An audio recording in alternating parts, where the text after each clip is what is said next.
wallpapernya, pakai wallpaper yang lama aja ini. Background yang lama. Dapat wallpapernya tuh. Kenapa tuh?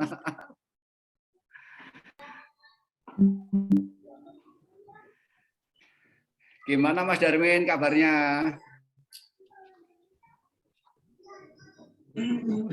Kelihatannya sibuk sekali Mas Darmin ini.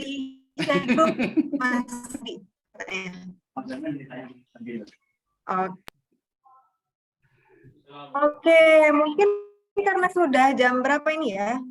Sudah jam 10.05. Jadi mungkin kita bisa mulai aja.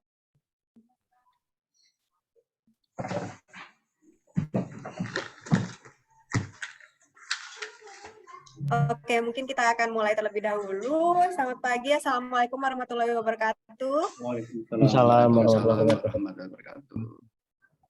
Oke, selamat pagi, selamat datang semuanya.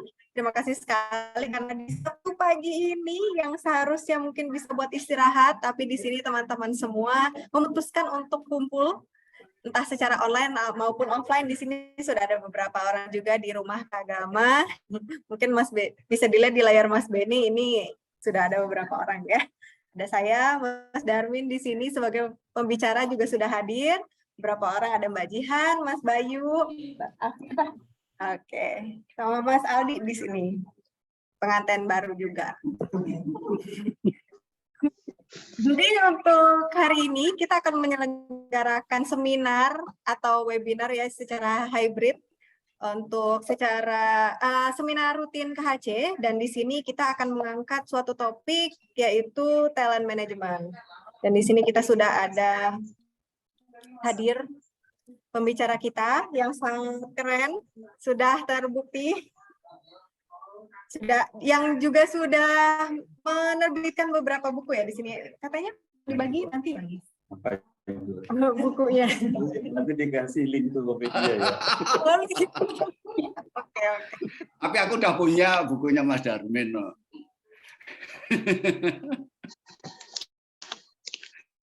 Udah punya. Ya, berarti nambah lagi Mas nanti. Dikasih link-link baru. Kan Mas Darmin soalnya sangat produktif membuat. Oke, baik. Mungkin untuk tidak berlama-lama, kita akan memulai agenda kita pada pagi hari ini dengan mengucapkan basmalah secara bersama-sama. Bismillahirrahmanirrahim. Oke, baik. Nah, untuk membuka acara, kita akan mulai dengan menyanyikan lagu Indonesia Raya dan himne Gajah Mada. Oke, boleh dibantu. Itu operator.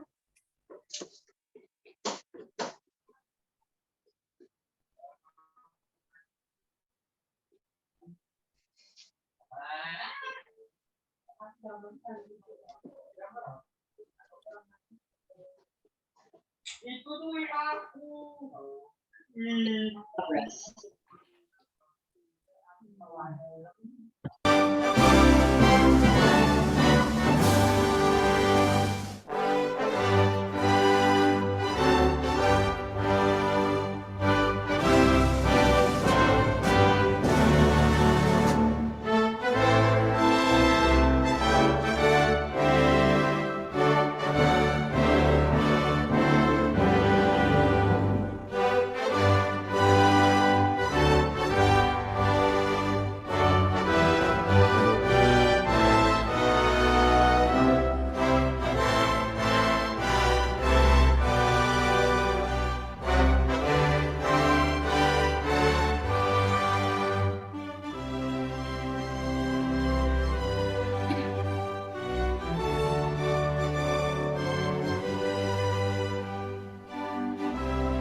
Oke, terima kasih. Kita sudah menyanyikan lagu Indonesia Raya dan himne Gajah Mada, dan selanjutnya adalah sambutan dari Ketua Kagama Human Capital, yaitu Mas Adi Mardianto Sukirno. Di sini sudah ada ya, Mas Adi. Dipersilahkan untuk langsung dapat menempati panggung, Mas Adi.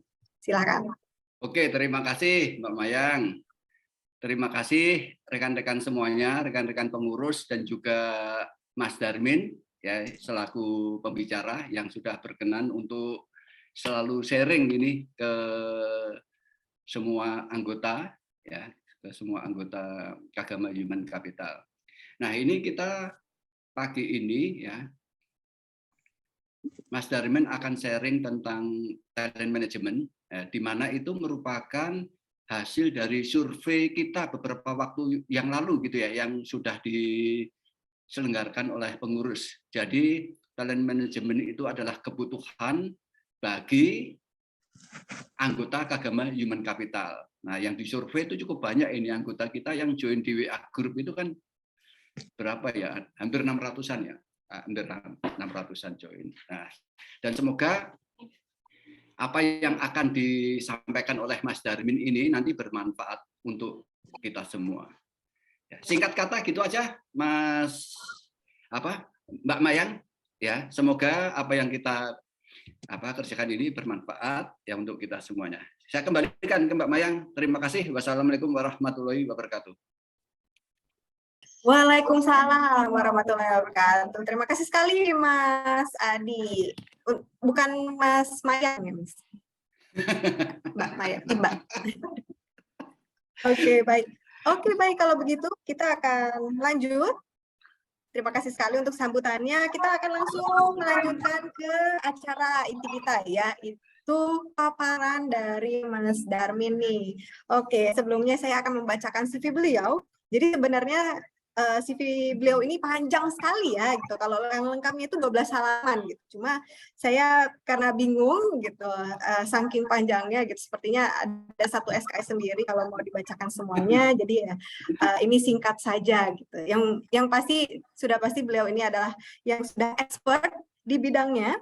Jadi di sini ada Dr. Darmin Ahmad Pella untuk gelarnya SPSI MM. Beliau merupakan Managing Partner DEP Consultant, ya Mas Darmin.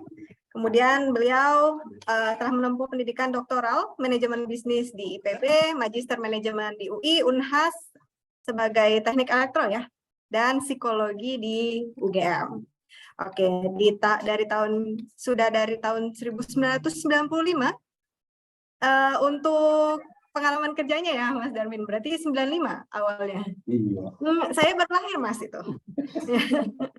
Itu di Astra, kemudian telah melanglang buana juga ke Toyota Group Manufacturer sebagai Training and Development, kemudian Management Training Head, Best Performer of Astra Basic Training Program, dan di tahun 1996 sampai ya 2000 ya ini di Astra juga, Toyota Group Sales and Distribution di Auto 2000, dan juga sebagai Training and Development Manager. Juga sebagai top performer Astra Middle Management Program. Oke, wah luar biasa sekali ya. Kemudian beliau juga sebagai Associate Trainer PQM Consultant. Di sini merintis modul Competence Based Human Resource Management, juga HR for non-HR di Indonesia. International Certified DDI Assessor of Assessment Center and Certified DDI Targeted Selection Interviewer. Wah, mantap sekali. Kemudian di bidang consulting, di sini mengimplementasikan penerapan budaya perusahaan atau corporate culture, balance scorecard, corporate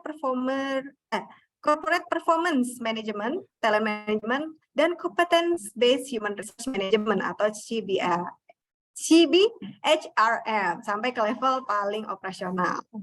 Oke, jadi itu tadi untuk penjelasan singkat mengenai profil dari pembicara kita pada pagi hari ini. Intinya sudah pasti yang sangat expert di bidangnya. Saya akan langsung panggil ini Mas Darmin. Boleh menyapa teman-teman yang ada di sini? Selamat pagi, Assalamualaikum warahmatullahi wabarakatuh. Oke, baik. Terima kasih sekali. Oke, selanjutnya saya akan langsung memberikan saja panggungnya kepada Mas Darmin. Dipersilakan Mas Darmin untuk memberikan pemaparan. Terima kasih Mbak Mayang. Setiap kali kalau mau mulai pelatihan seperti ini, kalau dibaca CV-nya itu saya jadi malu-malu terus. Karena di sini banyak suhu ya. Sehingga ya pagi ini saya ucapkan pertama kali terima kasih kepada Mas Adi sebagai Ketua Kagama Human Capital mengundang saya ya. Dan juga Mas Beni yang juga kalau Mas Beni yang minta saya sama sekali nggak bisa nolak. Sampai tahun ini saya udah 4 kali diundang sama Mas Beni ya. Saya tidak bisa menolak, jadi ini spesial sekali memang Kagama Human Capital. Dan kehadiran pagi ini itu dalam rangka mendukung program kita di KHC supaya Mas Beni suka ngomong tuh bagaimana menginspirasi Indonesia. Jadi saya ini memberanikan dirilah memulai ya, dan mudah-mudahan ini program berlanjut terus ya Mas Adi, Mas Beni ya. Nah, saya ucapkan terima kasih juga sama Bapak Ibu Mas Mbak yang hadir di offline maupun di online. Hari Sabtu ini kita belajar, saya disodorkan judul Talent Management Strategy and Practice. Di dalamnya ini saya juga masukkan pembelajaran baru saya mengenai talent management, yaitu paradigm shift yang terjadi di 3 tahun terakhir yang saya lihat mengenai talent management. Lalu kira-kira apa future of talent management yang sudah mulai saya bayangkan ya. Jadi izin saya share hari ini ke hadapan Bapak Ibu Mas dan Mbak sekalian. Saya bersyukur tadi dibuka dengan lama Mbak Mayang, jadi waktu saya tinggal sedikit ini sebetulnya ya. Kita tanya jawab nanti, kira-kira kita sediakan berapa menit Mbak Mayang?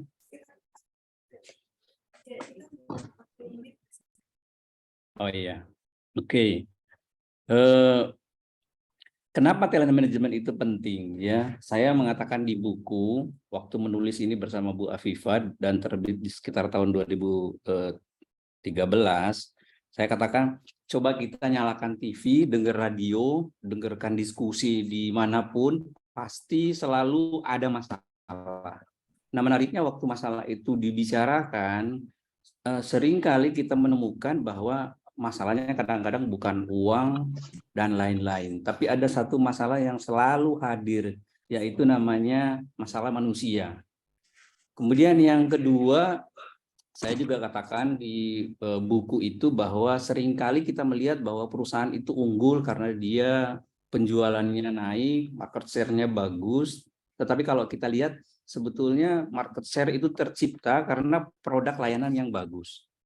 Kalau kita turun lebih jauh lagi, produk layanan bisa bagus karena proses menghasilkan produk layanan itu bagus.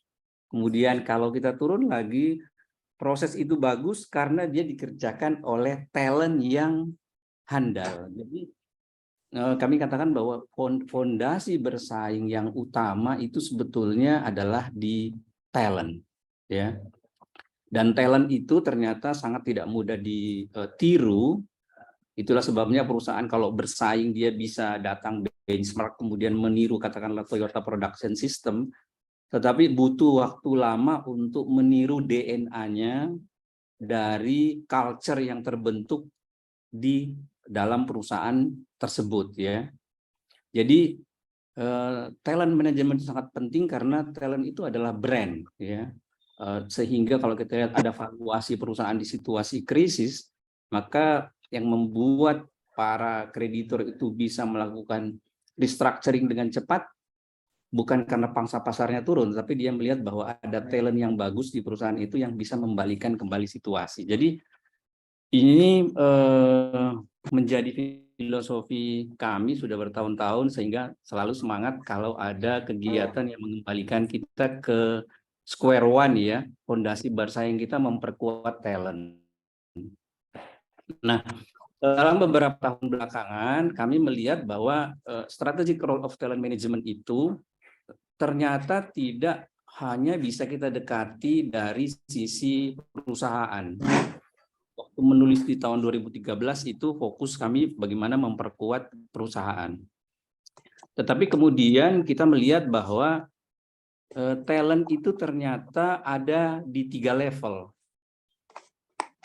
Yang pertama adalah di level country, yang kedua di level perusahaan atau organisasi, yang ketiga di level family. Dan saya akan bahas 2 hal yang pertama itu di pertemuan kita hari ini. Bagaimana mengelola talent di country level dan bagaimana di company level ya. Tetapi di awal saya ingin dulu memperjelas apa yang saya amati beberapa tahun ini dan ingin menegaskan di sini bahwa seringkali saya menemukan organisasi atau perusahaan menyebutkan mempraktikkan talent, tetapi ketika di zoom lebih jauh yang dipraktikkan adalah human resources management.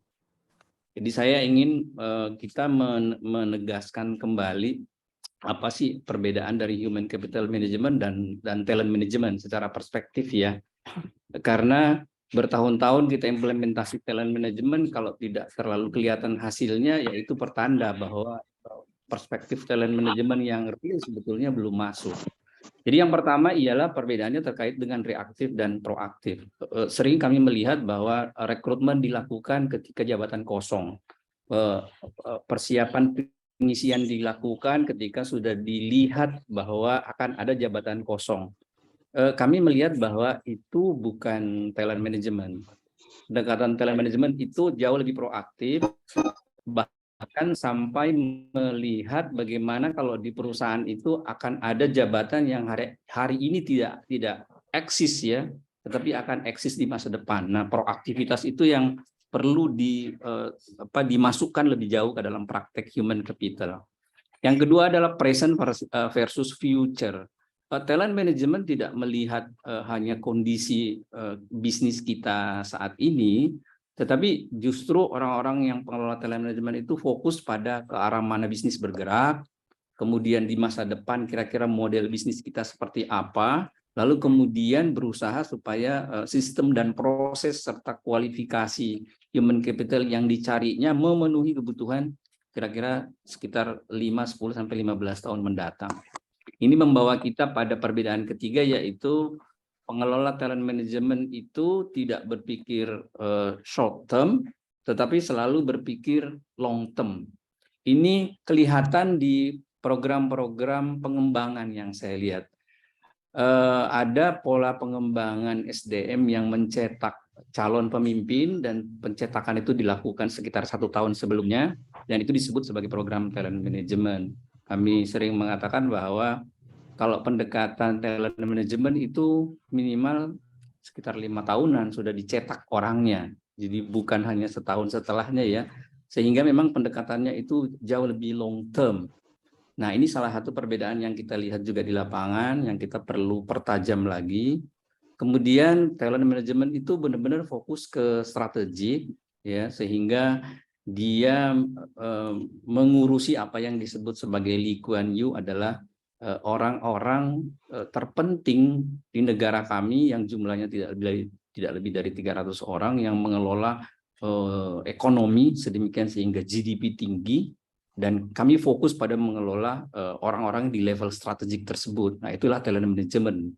Dan kemudian pendekatannya itu sangat dinamis sedemikian sehingga pengelola talent management itu sangat terbuka untuk melihat tren dan update yang terjadi, kemudian bagaimana update-nya pada skill yang ada di kebutuhan di perusahaan, dan kemudian talent management itu pendekatannya eksklusif, yaitu fokus pada critical position yang ada di perusahaan.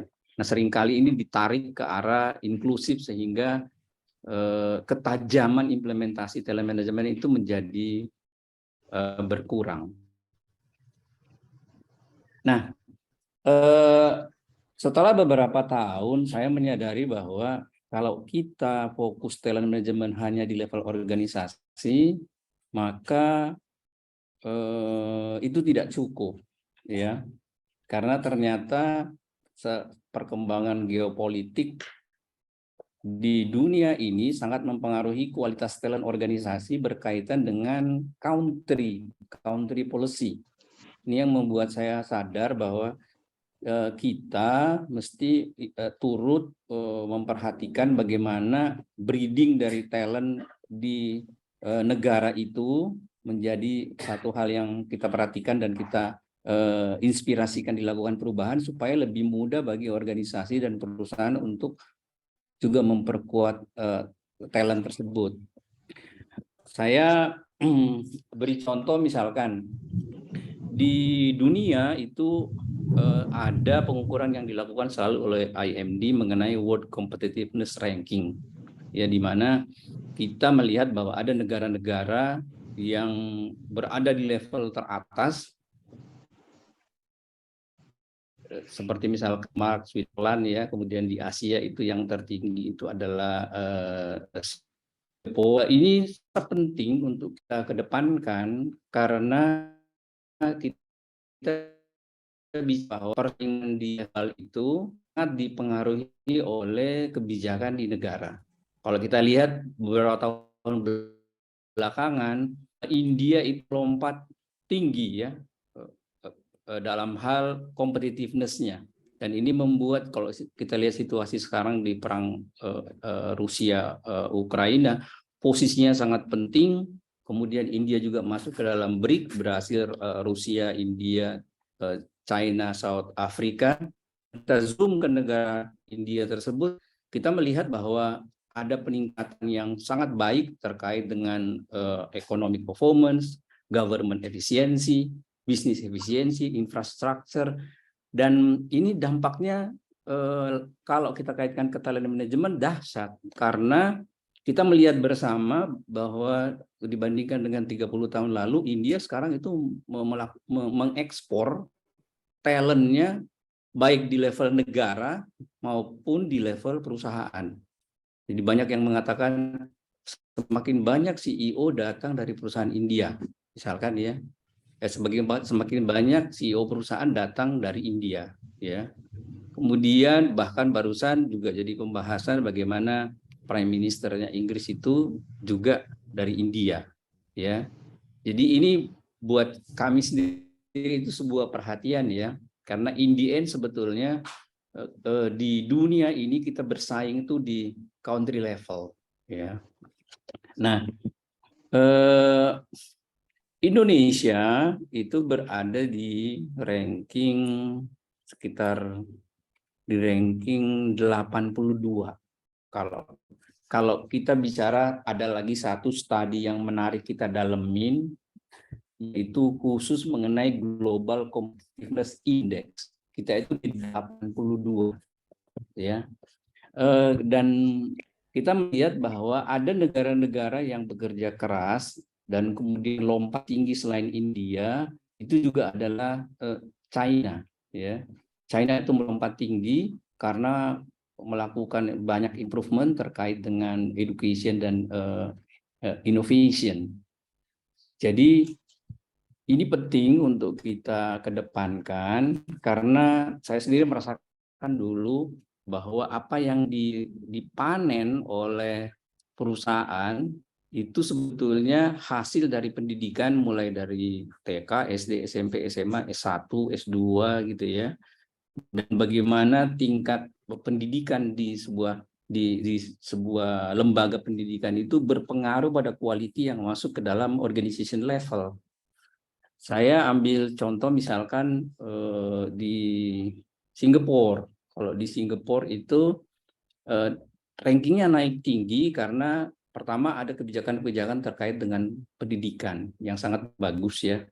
Dan kebijakan ini misalkan negara sudah mendefinisikan bahwa dalam beberapa tahun mendatang kita tidak akan mengandalkan pada pariwisata, akan ada shifting terkait GDP kita yang banyak ke arah digitalisasi. Jadi talent itu dibicarakan di country level, bahwa kita akan jadi apa istilahnya talent factory untuk digitalisasi. Ketika itu diputuskan oleh negara sebagai katakanlah Vision 2045, maka kebijakan itu turun sampai ke bawah, sampai kemudian muncul insentif bagi TK atau SD yang memasukkan kurikulum digitalisasi. Ya. Jadi TK atau SD yang ada pelajaran digitalisasinya itu otomatis mendapat istilahnya tunjangan dari negara. Ya.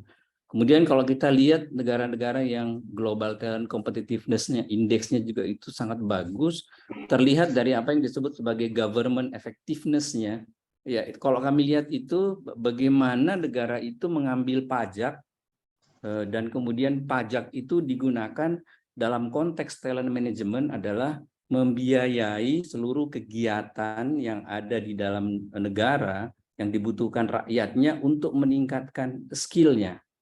Jadi ada negara-negara yang bisa mengatakan bahwa Anda bisa berhenti bekerja selama 1 tahun kalau Anda merasa karir Anda itu perlu kalau Anda perlu mau membentuk karir jalur kedua, misalkan Anda bosan dengan karir yang pertama, maka negara itu punya anggaran untuk membiayai career shifting Anda. Ya, sehingga Anda nggak perlu mengeluarkan uang, ya.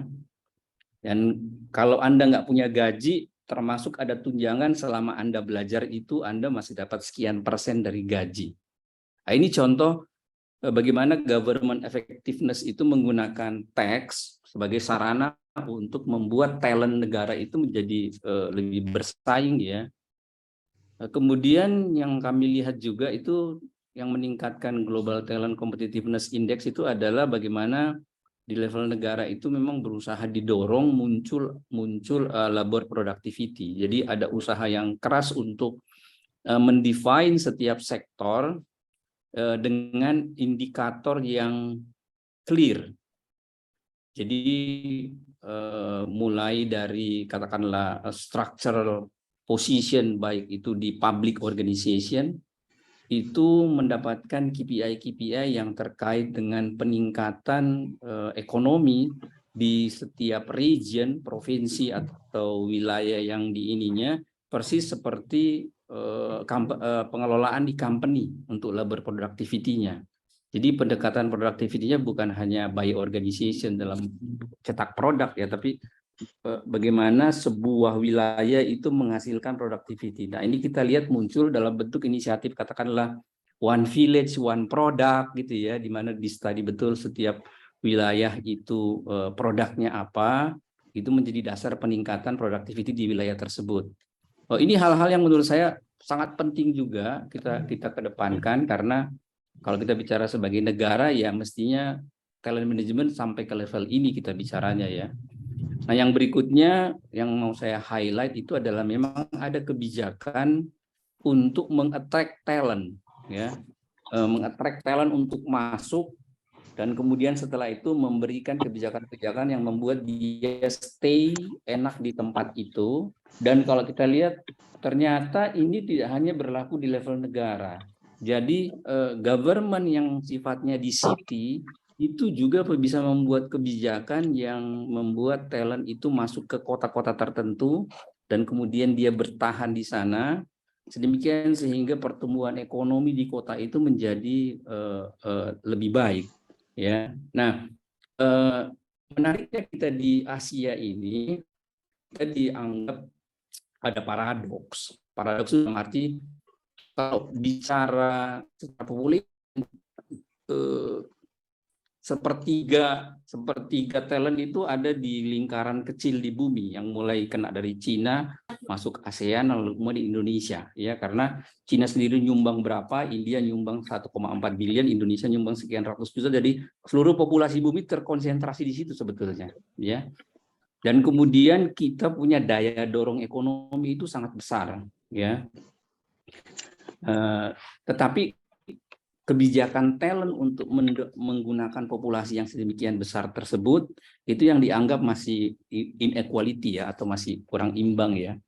Nah, ini hal yang sangat menarik sekali buat kita, karena kalau kita lihat negara-negara yang dulu maju seperti misalkan Jepang, benua Eropa, benua Amerika itu sekarang kan mengalami situasi di mana ada decline atau penurunan populasi karena aging ya, aging, ada kebijakan untuk mengurangi anak, tidak mau punya anak, bahkan China sendiri barusan melakukan pembalikan policy, gimana caranya kalau punya anak 2, malah sekarang tuh sangat diinginkan, tetapi ternyata susah karena orang sudah bertahun-tahun itu by policy 1 anak saja ya. Nah, jadi saya melihat bahwa di negara kita yang namanya bicara talent itu harus lebih, gaungnya harus diperbesar ya di semua level.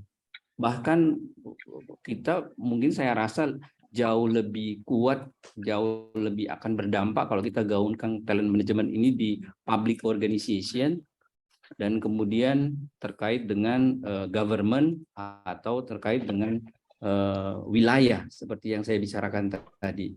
Karena more or less secara company dan organization level kita untuk bersaing itu nggak ketinggalan amat ya.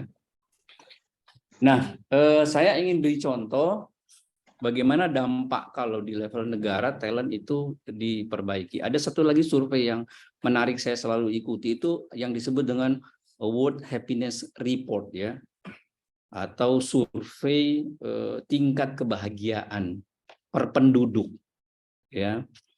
Yang dimana di sana itu dilihat bahwa negara-negara yang happiness-nya itu tinggi, ciri-cirinya adalah 1, GDP per kapitanya itu besar, kemudian harapan hidupnya itu panjang, kemudian ada kebebasan dari warga negara atau penduduk itu untuk membuat pilihan terkait dengan pilihan karir, jalur karir, dan lain-lain ya.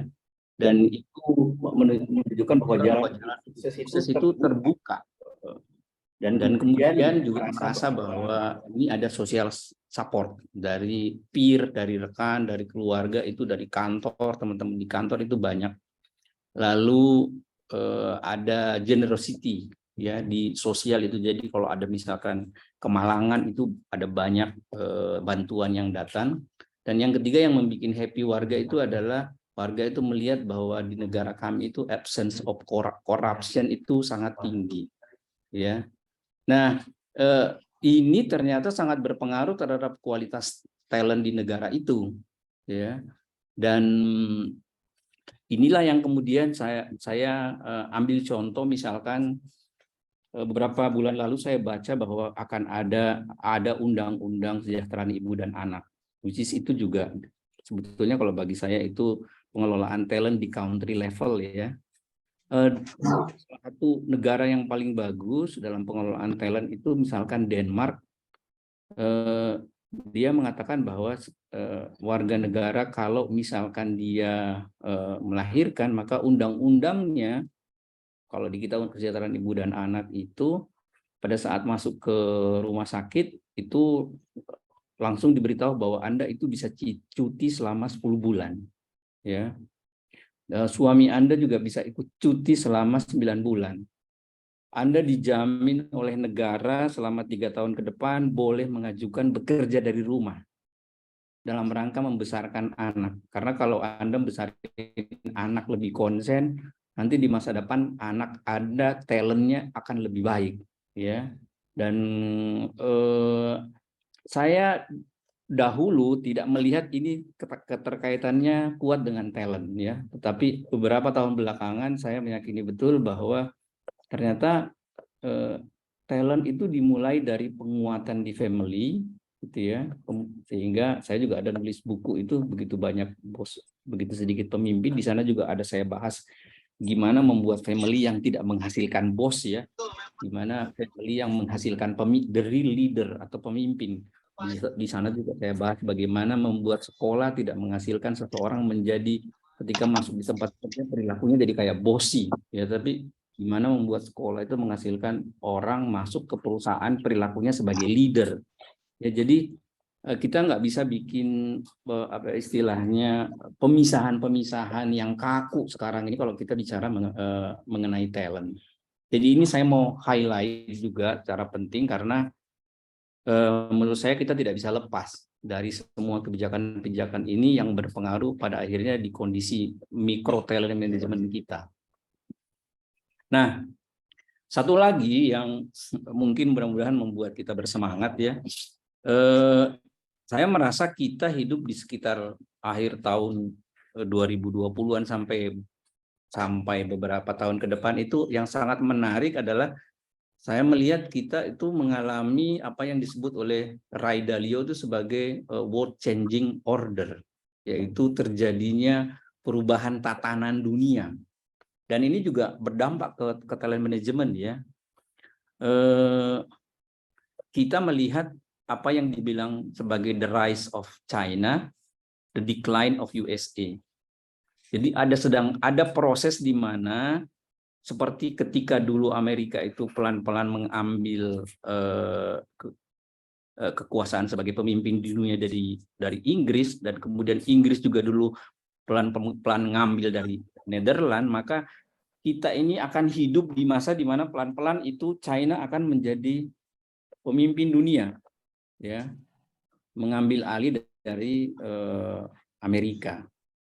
Ya, dan kita melihat sekarang ya bagaimana BRICS itu mencoba bersatu untuk bertransaksi secara unilateral atau bilateral dengan yuan, katakanlah, di mana sistem SWIFT itu mau dicarikan penggantinya supaya tidak terkonsentrasi kepada sistem perbankan yang bertumpu di New York misalkan ya, di mana antar negara itu ketemu membuat sistem banking sehingga mereka bisa saling berdagang secara multilateral. Nah,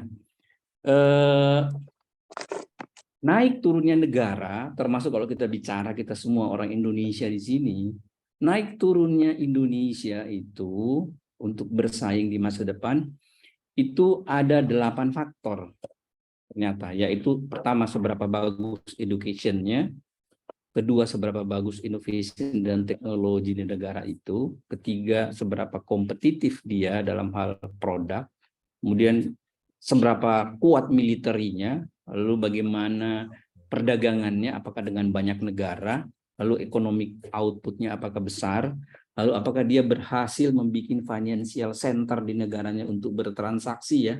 Sebagai contoh, kalau financial center ini kenyataan kita ini salah satu penghasil sawit terbesar, tetapi harga sawit itu tidak ditentukan di Indonesia karena financial center terkait sawit itu bukan Indonesia, tapi dia ada di Eropa ya. Nah, ini termasuk yang nomor 7 financial center, dan kemudian bagaimana mata uang itu menjadi istilahnya reserve currency ya. Nah, yang menarik ternyata konsentrasi terkait talent management itu sangat berpengaruh untuk create changing world order. Dengan kata lain bahwa negara itu pelan-pelan naik. Kalau kita bicara di ASEAN sekarang itu, negara yang dipuji-puji itu adalah negara Vietnam sebelumnya, lalu kemudian sekarang muncul Bangladesh, ya. Itu mulai dari satu adanya strong leadership, ya. Leadership di sini pengertian banyak ya. Waktu saya disertasi dulu itu leadership adalah setiap orang yang punya bawahan dan memimpin. Berarti bisa jadi leadership di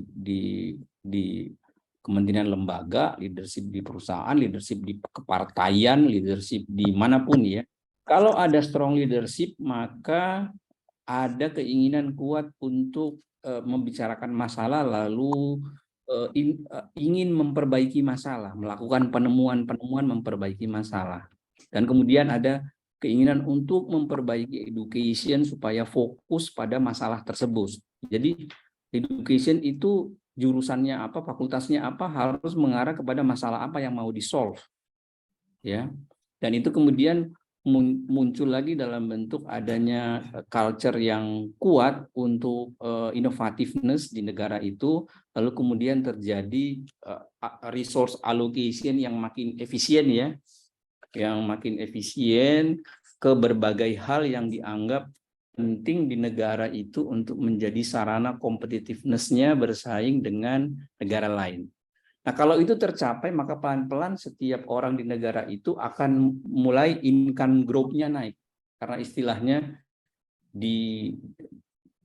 di desa dia, di kecamatan dia ada resource allocation yang bagus, maka dia menghasilkan produk yang kompetitif secara global dan kemudian mulai ekspor, lalu kemudian muncul income growth. Nah, ini kalau kita lihat 1, 2, 3, 4 itu sebetulnya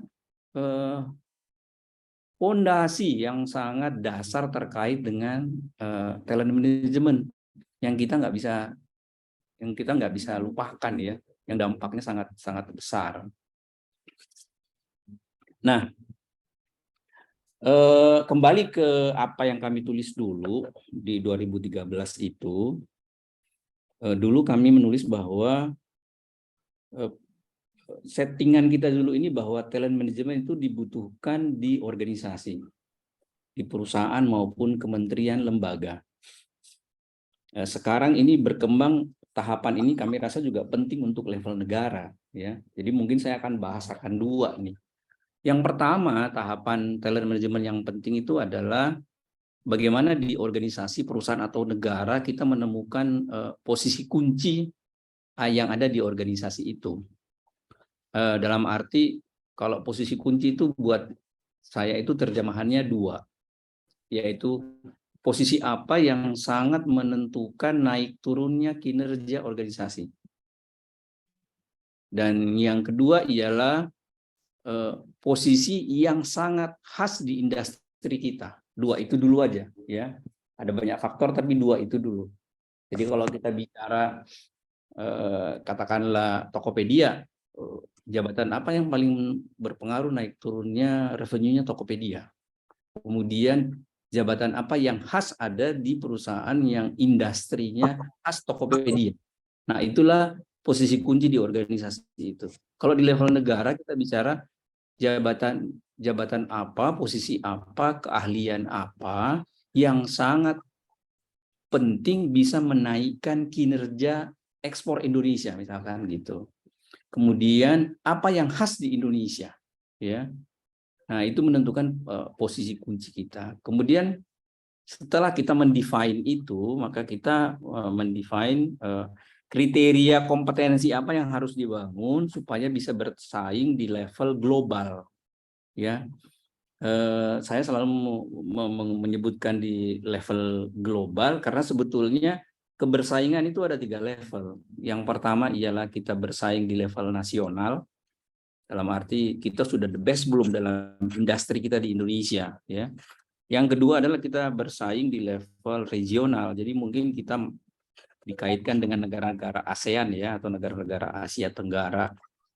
Nah, kemudian yang ketiga adalah kalau lebih jauh lagi, lebih berani lagi, lebih high level lagi ya kita bicara di level global. Nah, pendekatan talent management itu by design mesti ke level global.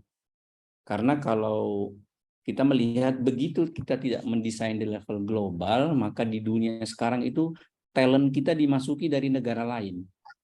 Ya. Sebagai contoh yang paling mudah kita melihat bahwa yang paling mudah terjadi brain drain di talent, di dunia talent itu ada 2, yaitu medical talent sama IT talent. Kenapa? Karena medical itu nggak peduli bahasa. Kalau jago jantung ya jantung di mana-mana aja sama, betul ya. Yang kedua adalah IT, karena IT juga bahasa programmingnya tidak peduli ya. Di Ukraina atau katakanlah di Uganda itu sama. Nah, kita melihat bahwa begitu organisasi itu atau perusahaan itu memerlukan 2 talent itu dan kemudian tidak berada di level global, maka pasti terjadi negara itu dimasuki ya. Atau negara itu malah mengalami brain drain, dalam arti jagoan-jagoannya itu pindah ke negara lain ya.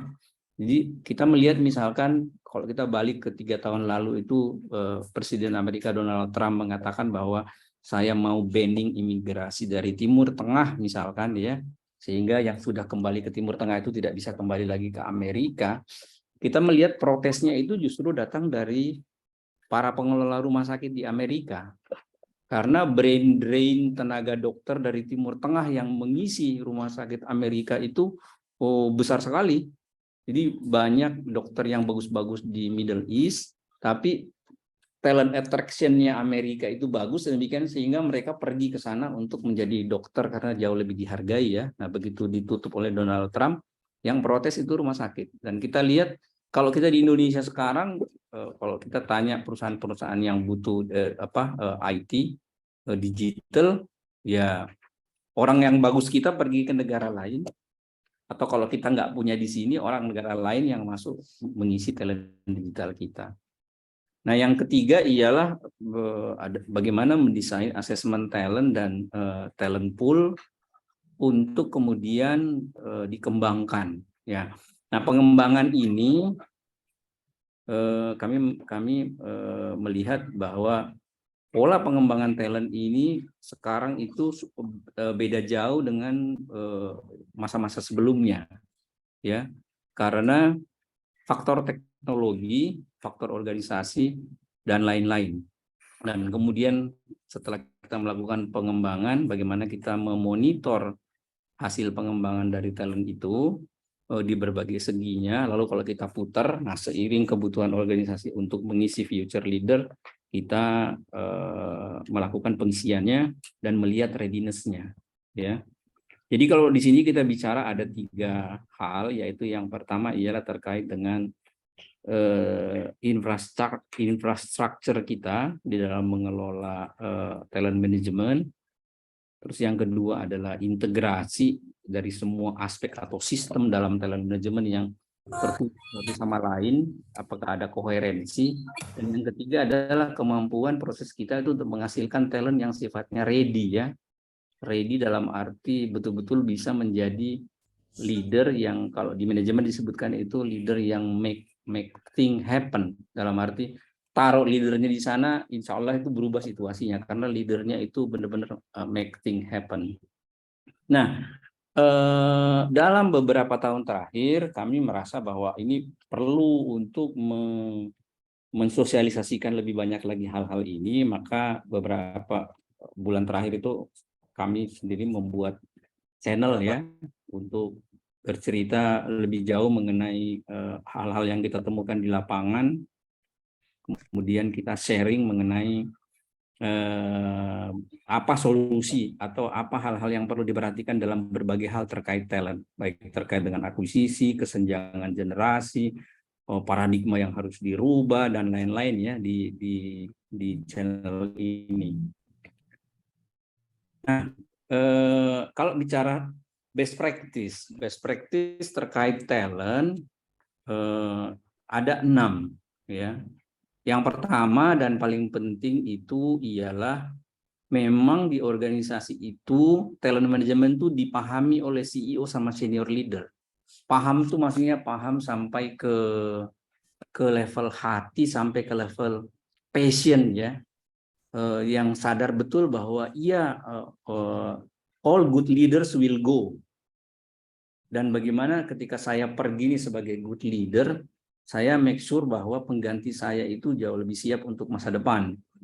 Jauh lebih bagus daripada saya, gitulah ya. Dan benar-benar meluangkan waktunya untuk yang sifatnya human itu lebih besar daripada bisnis. Ya, kita lihat ya bahwa company-company yang sangat bagus dalam talent management itu, CEO-nya itu seringkali memandang bahwa pekerjaan terbesar dia itu bukan mengelola bisnis sebetulnya. Pekerjaan terbesar dia itu adalah mengelola orang. Karena mereka ini sampai pada filosofi bahwa kalau saya berhasil merekrut orang yang benar, saya berhasil merotasikan orang dengan benar, saya berhasil mempromosikan orang dengan benar, maka saya tinggal liburan juga, bisnis saya akan jalan. Nah, bagaimana bikin leader seperti ini nih, ada di setiap level. Itu tuh best practice yang nomor 1. Ya.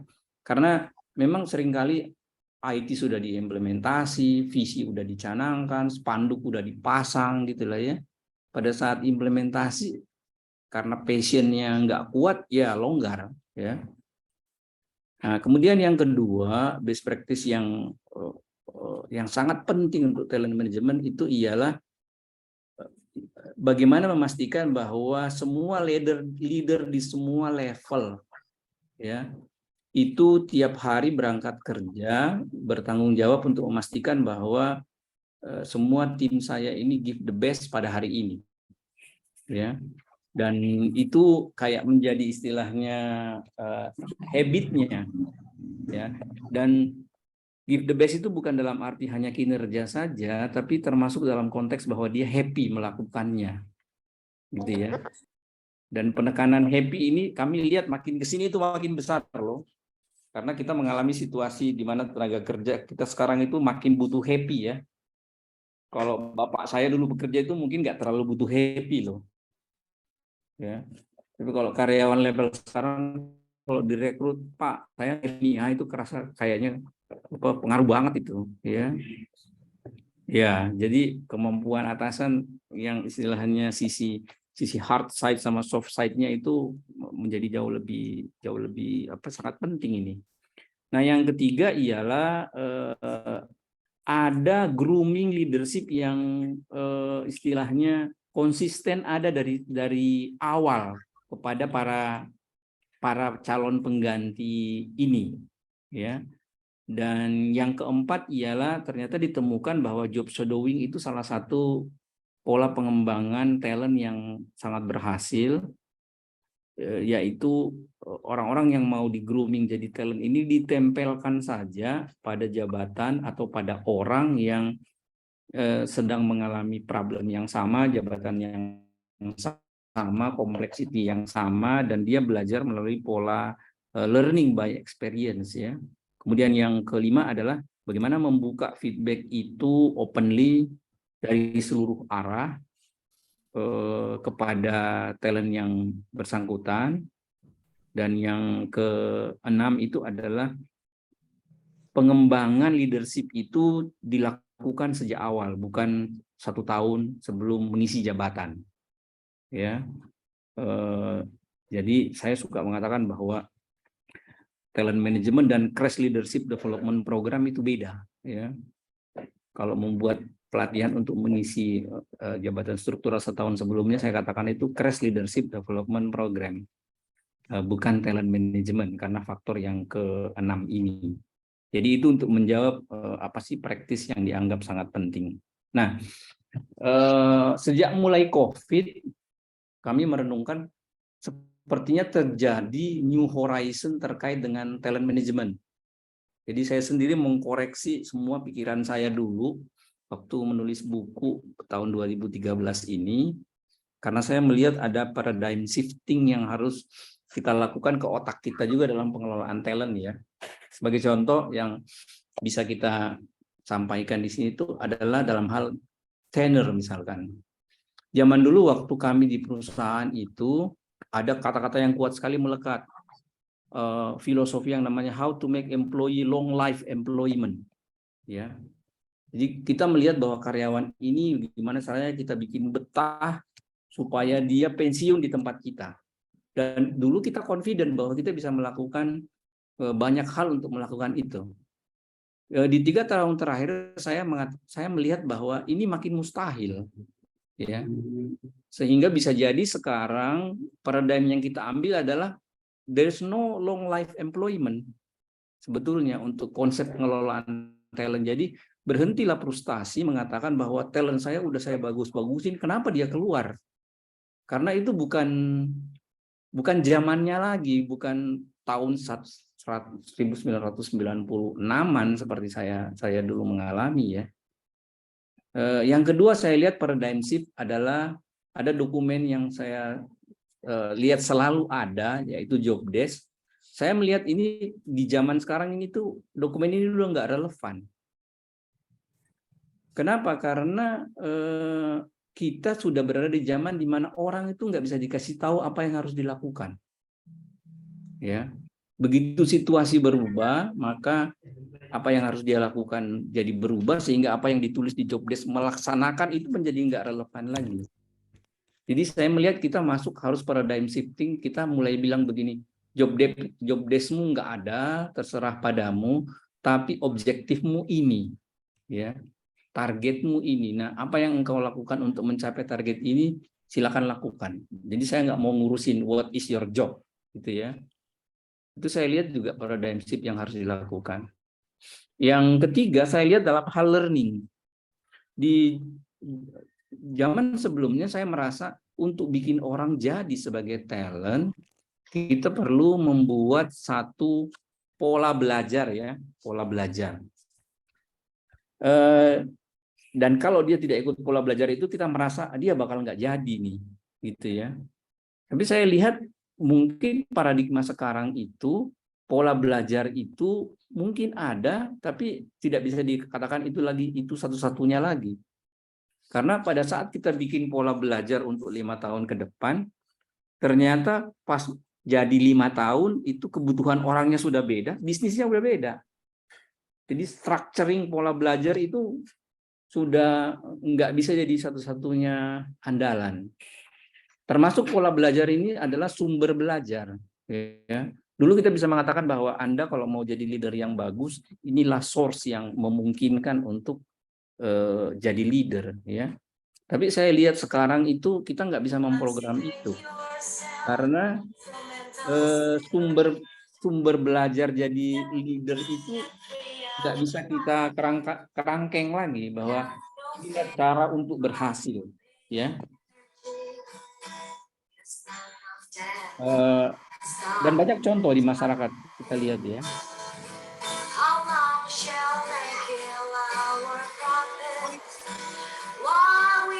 Ini ada suara yang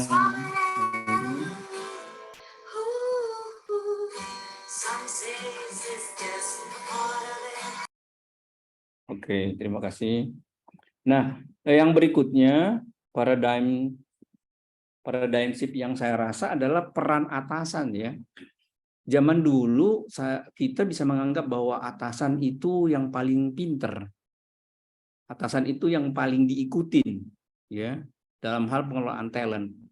Tapi kita melihat sekarang itu saya melihat sendiri bahwa seringkali bawahan itu lebih pinter daripada atasannya. Ya. Jadi sama-sama menghadapi masalah yang sama. Kalau dua-duanya dipisah ditanya, kira-kira bagaimana cara mengatasi ini? Karena masalahnya baru, cara mengatasinya juga sudah bisa by teknologi yang lebih dikuasai oleh bawahan yang lebih belajar tadi, maka bisa jadi solusi bawahan itu jauh lebih bagus daripada solusi atasan. Jadi superior sekarang itu saya melihat bukan menjadi pihak yang memolding atau mencetak talent itu. Superior itu sekarang perannya beralih kepada supporter atau pendukung. Jadi Anda talent mau jadi apa? Ya, mau berhubungan sama siapa? Mau belajar apa? Mau karir kemana? Sini saya dukung. Ya, jadi berbalik situasinya. Ya. Yang saya juga lihat terjadi perubahan paradigma itu beberapa tahun terakhir ini ialah atasan lah yang memberi work instruction. Saya lihat juga sudah nggak relevan lagi nih sekarang. Kenapa? Karena saya lihat di organisasi yang bagus melakukan paradigm shift, atasan itu justru nggak memberi instruksi pekerjaan, tapi atasan itu memberikan masalah kepada bawahannya. Jadi dia bilang, saya nggak akan ngasih tahu Anda apa yang Anda lakukan sebulan terakhir. Tapi saya akan ngasih tahu Anda masalah kita apa yang harus diatasi bulan ini. Gitu ya. Jadi PR-nya adalah memberikan komplain masyarakat itu ini, serta kan konsumer yang datang nggak sabarnya dalam hal ini, gitulah ya.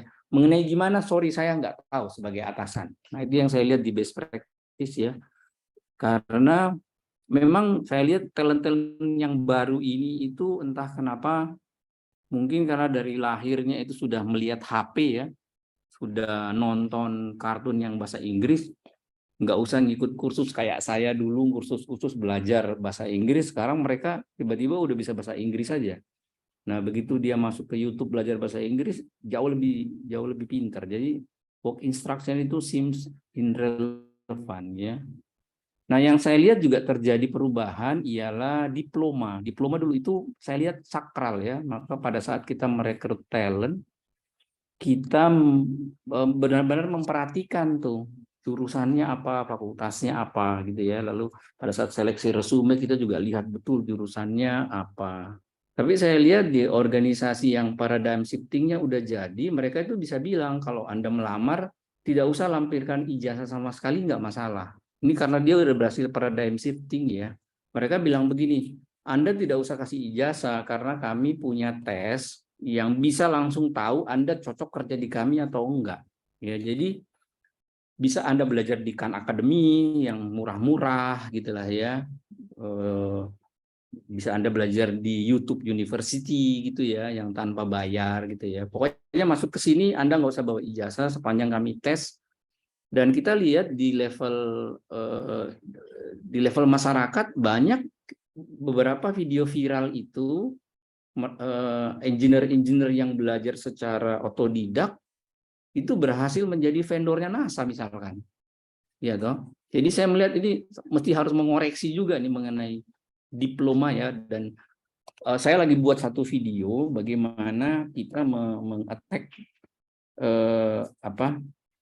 pola pikir kita untuk belajar di masa depan itu jangan terkerangka pada fakultas jurusan university. Jadi itu kayak menjadi semacam ya syarat lah, yang penting ada, tapi jangan mengandalkan itu deh kalau bicara talent masa depan. Ya. Lalu position dan karir ya. Di zaman sebelumnya, di masa lalu ini saya melihat bahwa oke, kalau saya mau bikin talent management, saya mesti clear jabatan apa nih yang harus menjadi molding untuk cetakannya ya. Lalu karir orang ini udah kita tahu, ini karir orang ini akan jadi masuk di production. Ada dua hal yang saya lihat shifting di sini. Yang pertama dalam hal karir, sekarang itu nampaknya orang itu bisa berkarir sekaligus di tiga jalur. Jadi dia bisa bilang, saya orang operation, tapi saya juga bisa marketing loh Pak. Nah, misalkan gitu ya. Zaman dulu itu mungkin agak lebih susah ya. Zaman dulu orang saya ini orang production, kalau jualan nggak bisa gitu ya.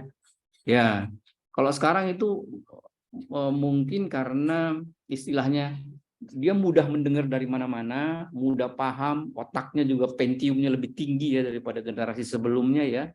Jadi dia itu bisa mendapatkan 3 jalur karir ilmu sekaligus, maka ketika dipersaingkan di talent management, orang ini itu bisa muncul di 3 jalur karir yang beda-beda. Jadi istilahnya jalur karir talent management itu sudah batas semi permeabelnya itu menurut saya lebih tipis ya. Nah ini yang saya baru sampaikan di sini ya sebagai materi ya, ini belum dituliskan atau divideokan. Mudah-mudahan memberi manfaat bagi Bapak Ibu Mas Mbak yang hari Sabtu ini daripada berleha-leha memutuskan untuk ikut belajar di sini ya. Kemudian ada satu lagi yang saya juga melihat, saya juga menanyakan ke diri saya sendiri, kalau sekarang itu ada talent management untuk milenial, apa bedanya ya dengan talent management 20 tahun yang lalu ketika itu belum terlalu banyak ya. Nah, saya memberanikan diri menulis 5 skenario ini ya. Yaitu kita sekarang ngelola talent management untuk milenial itu, saya katakan tadi yang pertama itu pendekatan long life employment itu mungkin saya pribadi akan menghapus kalau ngelola talent milenial ya. Jadi kalau misalkan kita ngerekrut talent terus 10 tahun dia pergi, ya udah sabar aja ya, nggak usah sakit hati, aduh saya udah kasih pelatihan, saya harap, karena memang talent management for milenial ya itu sudah nggak relevan. Nah kalau begitu penggantinya apa? Penggantinya ialah oke, kita merekrut talent management untuk milenial itu kita harus masukkan dalam skenario apa dia. Skenario dia di dalam apa dia kita rekrut, sehingga kalau skenarionya terpenuhi maka kita anggap objektif mengelola dia sebagai talent enough ya. Nah yang saya pikirkan itu ada 5 ini ya, yaitu 1, kita merekrut talent milenial itu sebagai execution team. Itu kalau bayangan saya begini, company atau organisasi atau kementerian lembaga itu sudah punya satu strategi. Tapi saya nulis di blog saya ya, darminpelaboutpress.com, saya bilang strategi itu dibuat di level direksi, tetapi dieksekusi di level terjauh dari direksi. Jadi eksekutornya sekarang ini sebetulnya milenial. Ya, apapun strategi direksi itu eksekusinya di milenial. Jadi skenario pertama yang saya bayangkan talent manajemen milenial itu ialah memang kita merekrut milenial merangka mengeksekusi strateginya perusahaan atau kementerian lembaga. Ya, kita katakan bahwa kita sekarang ini mau mengarah kepada katakanlah customer service yang sifatnya very digital. Ya, kami bikin aja strategi itu kata direksi ya. Tapi mengenai gimana eksekusinya kami nggak ada pengetahuan. Udah Anda milenial, saya kasih budget, Anda eksekusi. Ya. Yang kedua ialah kita melakukan talent management milenial itu dalam kita sebut sebagai innovation team. Innovation team ini yang saya katakan tadi, tugas atasan itu adalah memberi masalah. Kami udah survei nih 20.000 customer kita atau 20.000 stakeholder kita. Kita ketemu ada 7 masalah tertinggi ini. Nah, gitu ya. Inilah yang diserahkan kepada tim milenial. Bagaimana Anda sebagai tim Anda ini berinovasi, entah make a product, make a services atau anything yang menginovasikan supaya problem yang dimintakan oleh customer dan stakeholder kita ini tercapai. Ini saya kategorikan sebagai talent management for innovation team. Nah, ada juga talent management untuk spesialis team. Spesialis team ini istilahnya kita sudah punya function-function yang mau diperkuat, katakanlah ya. Function-function ini kemudian, oke, saya bagaimana caranya merekrut talent ini masuk ke spesialis team, dan kemudian tidak masalah dia keluar setelah sekian tahun, yang penting selama dia masuk sebagai spesialis tim, saya sudah menggunakannya secara utilitas maksimal. Itu. Jadi saya tidak berharap dia pensiun. Jadi kalau dibilang saya pergi ya Pak, iya memang saya udah bayangkan kamu akan pergi suatu hari nanti ya. Kita ngomongnya begitu. Tapi dalam hati nggak apa-apa, kamu udah. Iya, istilahnya pokoknya semua isi jeruk manis-manismu udah keluar semua kemarin ya selama sekian tahun ya. Bukan dalam pengertian negatif ya. Kalau di itu kata Mas Benny itu jadi negatif ya. Dalam pengertian bahwa dia juga ingin memperoleh experience lain di tempat lain, which is itu untuk generasi ini itu sangat masuk akal. Ya betul. Nah, yang 3 di atas ini itu saya katakan talent management for maximum use ya, special purpose. Yang 2 di bawah inilah yang mungkin masih ada kontinuumnya dengan talent management versi yang sebelumnya, yaitu kita mengelola talent milenial ini dalam rangka mendidik dia jadi first line managerial kader ya. Di masa lalu inilah yang disebut dengan program MT. Ya. Yang kedua, yang lebih bawah itu adalah lebih jangka panjang lagi, bahwa ini memang saya akan plotting untuk jadi future leader di tempat saya, tapi saya akan accelerated. Jadi mungkin zaman dahulu itu untuk jadi let's say SVP itu usianya katakanlah 45 tahun jadi SVP gitu lah ya, 42 tahun jadi SVP. Maka untuk ini karena saya ingin accelerated, mungkin dia akan lebih cepat. Jadi 2 yang di bawah inilah yang sifatnya jangka panjang. Nah, saya menghadirkan slide ini itu karena saya melihat kalau ada sharing-sharing dari teman-teman di perusahaan mengenai bagaimana mengelola talent, itu paradigmnya masih paradigm dulu.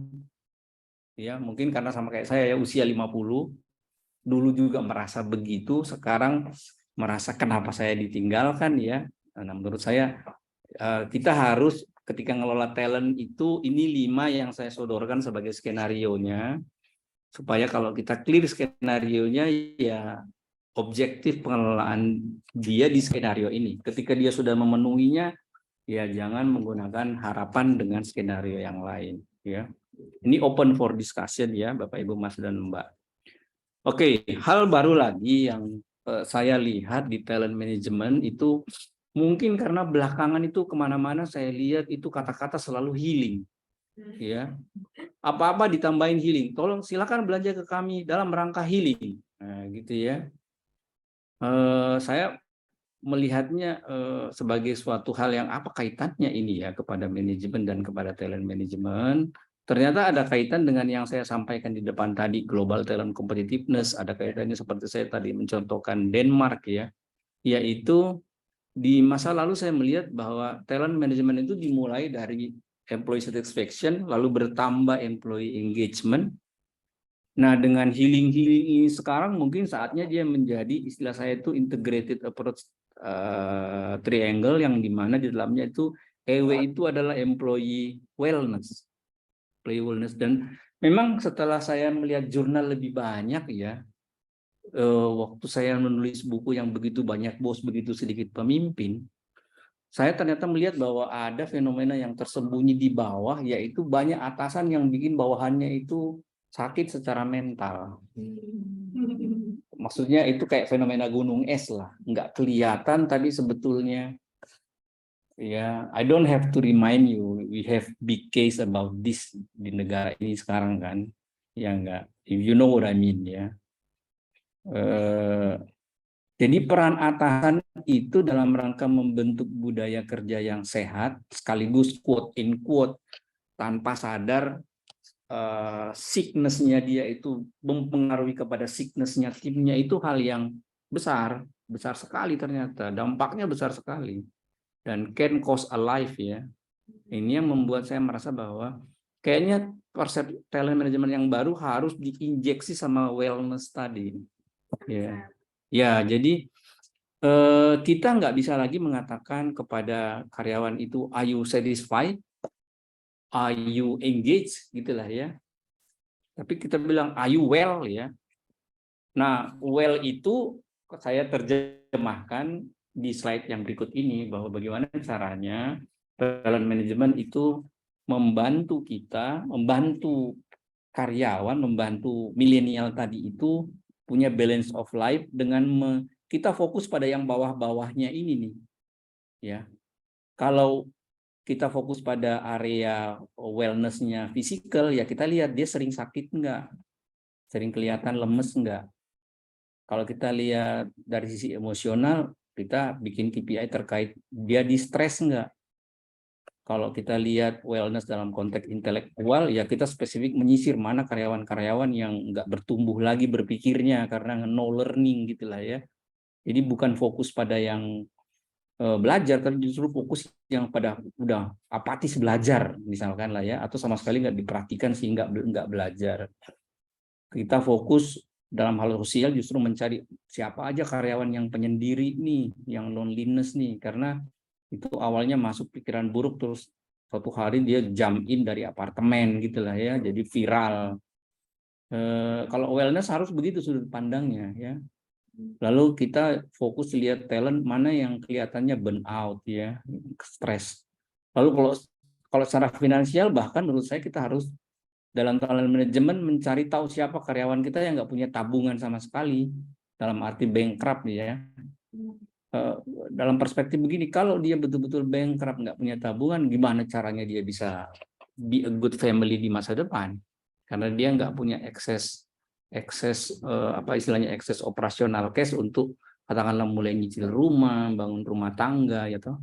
Terus yang dari sisi spiritual ya kita cari khusus karyawan kita mana yang agnostik atau ateisme. Ya, yang istilahnya dia kemana-mana ngomong aku nggak percaya sama Tuhan gitulah ya, masuk ke kuar Tuhan itu apa, menguji semua orang ya di kuora. Jadi saya melihat ini perspektif employee wellness yang kita mesti injeksikan ke dalam talent management juga. Jadi bukan hanya sisi corporation-nya, tapi juga ke sisi individualnya ya.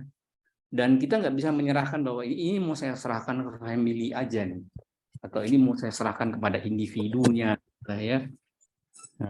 Ini apa istilahnya, insight yang bisa saya sharing ya. Nah, ada beberapa slide lagi nih. Mbak Mayang, kita sudahi atau kita lanjut? Sudahi juga buat saya nggak apa-apa. Oke, 5 menit lagi ya. Talent management itu kalau ditanya, kalau saya pribadi ditanya, apa sih indikator paling penting terkait talent management sebagai fruitnya atau buahnya ya, saya akan mensummary menjadi satu, bahwa kita create a better leader. Ya, Kalau kita lihat ya, better leader itu di mana-mana dia nggak concern pada dirinya loh. Kalau better leader, ya. Better leader itu dia concern lebih kepada gimana caranya saya memperbaiki apa yang di sekeliling saya. Jadi, dan itu muncul dalam apa yang dibahas di corporate governance, apa yang dibahas di risk management, apa yang dibahas di compliance ya. Semua ini yang ada di governance, risk management, compliance kan sebetulnya dalam rangka bagaimana membuat leader itu tidak konsentrate pada vested interest pribadi. Ya enggak?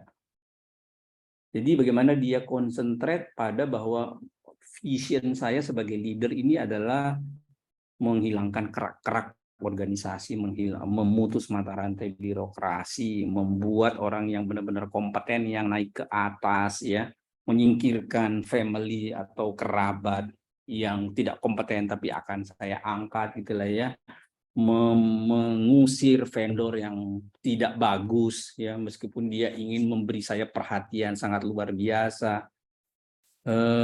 List go and on ya. Saya nulis itu di bagian terakhir dari buku Begitu Banyak Bos, Begitu Sedikit Pemimpin. Jadi saya akan katakan kalau talent management kita berhasil, maka kita akan bisa punya better leader di organisasi perusahaan maupun di level negara. Saya mengakhiri di situ aja ya. Masih ada slide di belakang, tapi saya sudahi aja karena banyak mungkin yang mau juga ikut urun rembuk diskusi ya. Terima kasih Bapak Ibu, Mas dan Mbak. Saya kembalikan ke Mbak Maya. Oke, Mas Darmin boleh mute dulu sedikit. Oke, baik-baik.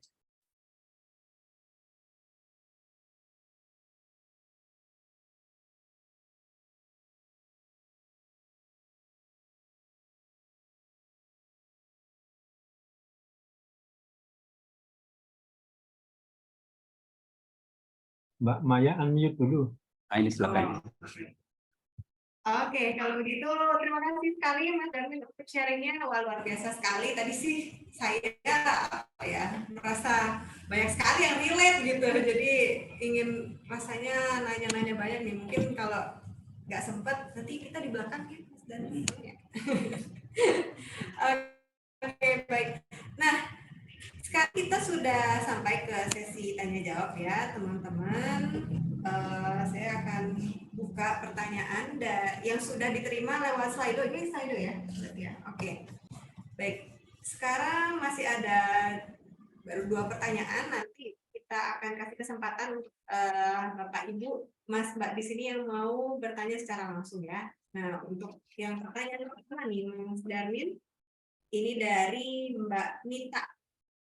Pertanyaannya, yang berpengaruh dalam progres talent index itu apa saja ya, sampai talent dikatakan ready? Gitu. Mau ditampung dulu atau langsung dijawab, Mas Darmin? Tampung dulu. Tampung dulu, oke baik. Untuk yang kedua, ini ada dari Mas Adi ya, Mas Adi Purnomo ya. Ya, Adi P. Oh, Pratomo Purnomo. Mohon maaf, ini Adi P aja ya. Nah, ini pertanyaannya, ini menarik Pak Darmin terkait dengan paradigm shifting mengenai rekrutmen talent. Bagaimana ini bisa diimplementasikan di BUMN atau instansi pemerintah? Seperti itu. Mas Darmin baru 2 nih.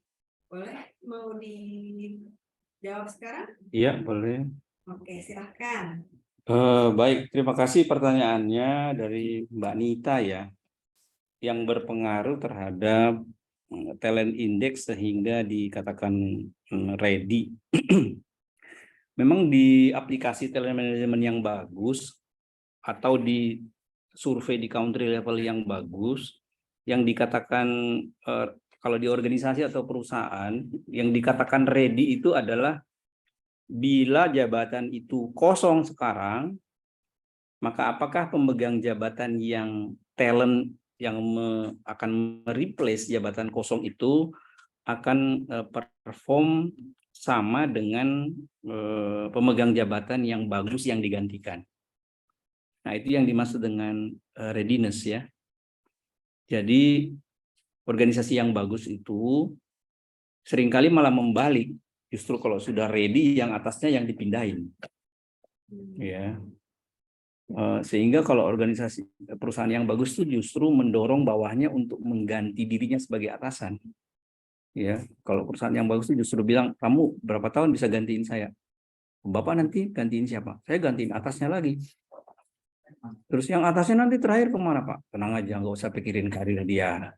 Kalau udah level dia sih udah banyak yang perusahaan udah mangap mau ngambil. Lihat ya, jadi ada mentalitas kelimpah ruahan ya.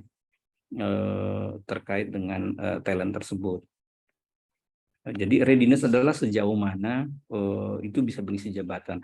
Kalau di country level saya lihat itu readiness itu dikaitkan dengan seberapa fit antara talent itu dengan apa istilahnya problem yang ada di country level atau kemudian kebutuhan global yang ada saat ini dan bagaimana dia bisa mengisinya. Ya. Nah, ini termasuk kalau para pengelola talent tuh ya, kalau ditanya apa yang paling susah? Readiness. Karena susah sekali menemukan orang yang ready ya. Itu mungkin kalau mau dieksplorasi lebih jauh silahkan, tapi itu saya jawab singkat dulu seperti itu. Untuk Mas Adi Pratomo ya, paradigm shifting mengenai rekrutmen bagaimana bisa diimplementasikan di BUMN dan instansi. Ada satu paradigm shifting di rekrutmen itu yang mengatakan we recruit people before the position exists. Itu pendekatannya talent acquisition yang mencerminkan talent management ya. Jadi kita sudah membuat iklan mencari orang untuk jabatan yang di struktur organisasi kita belum ada nama jabatannya. Jadi kalau human resource management itu kan kosong dulu, vacant, di SAP baru dianggap vacant, baru dibikinin iklannya kan. Nah, kalau orang talent itu dia akan mengatakan bahwa kita belum punya strukturnya, belum punya jabatannya, tapi kami merasa bahwa di masa depan ini itu posisi ini akan butuh banyak. Maka mari kita mencari dulu orangnya sekarang. Ya. Nah, kalau kita bicara di BUMN dan kementerian lembaga atau pemerintah, kita suka melihat dan salah satu yang saya suka ikuti itu adalah negara-negara bagaimana dia menghadapi Google misalkan, ya. Jadi ada highlight misalkan saya baca barusan beberapa minggu itu bahwa negara Eropa berhasil memaksa Google untuk membayar pajak sejumlah berapa billion dollar gitu, ya. Jadi ini persaingan semua negara. Bagaimana mengatakan bahwa Anda itu masuk ke negara kami, Anda berbisnis gitu kan, you make money from it. Kalau bisnisnya ya yang tradisional offline gampang, kita kasih PPN 10%, dia harus nginput masuk ke dalam apa istilahnya sistem yang di Kementerian Keuangan ya. Tapi begitu di digital kan dia susah. Maka kita bisa mengatakan bahwa kita merekrut orang-orang yang jago pajak tapi jago digital juga. Untuk jabatan di organisasi yang belum ada yang namanya ahli pajak digital. Ya. Ini pola pikir yang shifting, yang menggambarkan apa yang saya katakan tadi. Ya. Kalau di BUMN juga sebagai contoh misalkan BUMN itu bisa punya divisi tersendiri compliance, divisi tersendiri risk management, divisi tersendiri terkait dengan governance atau legal ya. Ada juga organisasi yang kemudian memutuskan bahwa saya akan punya jabatan nanti di masa depan di mana ketiga ahli itu ada di satu orang. Maka saya nggak perlu 3 orang, yang satu orang ini khusus training risk, satu orang khusus training compliance, satu orang training khusus governance, nggak usah. Mas Beni saya didik ikut training tiga-tiganya, maka saya bisa membuat satu divisi yang mengerjakan ketiga-tiganya. Ya, jadi kita fokus kepada bukan nama jabatannya ya, tapi capabilities-nya ya. Probably itu belum eksis hari ini di organisasi kita. Tapi kita sudah mulai ngerekrut orangnya, kita sudah mulai create orangnya. Ketika ready, kita rubah structure organization, orangnya kita masukkan, kita punya kelebihan orang, let's say 70 orang ini bisa, katakanlah kita tempatkan di anak perusahaan yang baru kita dirikan. Ya. Jadi sebetulnya paradigm shifting ini saya lihat bisa kita exercise beneran ya, secara real ya. Karena memang perusahaan-perusahaan yang sudah berpikir ke sana memang sudah melakukannya. Demikian untuk pertanyaan Mbak Nita dan Mas Adi Pratomo. Oke, mantap Mas Darmin. Terima kasih sekali ya. Tadi semoga Mbak Nita dan Mas Adi sudah terjawab ya. Nanti kalau misalkan ternyata belum, mohon memberikan sinyal di chat. Oke, Mas Darmin. Pertanyaan ketiga ini dari Mbak atau Ibu Diana Ratri. Nah, ini pertanyaannya, izin bertanya, kalau untuk tim spesialis, seperti apa supaya pengembangannya bisa menjawab tantangan organisasi di masa mendatang? Seperti itu. Baru satu ini sih. Sehabis ini kita akan coba siap-siap yang mau bertanya secara langsung ya, Bapak, Ibu, Mas, dan Mbak sekalian. Nah, ini baru satu aja dulu dari Mbak Diana Ratri. Mas Darmin, silakan. Ya, terima kasih Mbak Diana Ratri. Saya coba menjawab ya. Untuk tim spesialis, bagaimana pengembangannya bisa menjawab tantangan di masa mendatang. Pemahaman saya spesialis itu ada dua, ya. Spesialis as a core business sama spesialis as supporting, ya. Jadi kalau saya spesialis IT tapi bisnis saya IT, maka spesialis itu menjadi core bisnis, ya enggak? Tapi kalau katakanlah bisnis saya itu penjualan mobil, lalu saya punya IT, maka spesialis IT itu as a supporting, ya. Ini tuh perlakuannya bisa beda juga pengembangannya, ya. Kalau kita bicara spesialis dalam konteks supporting ya, maka kita bicara bagaimana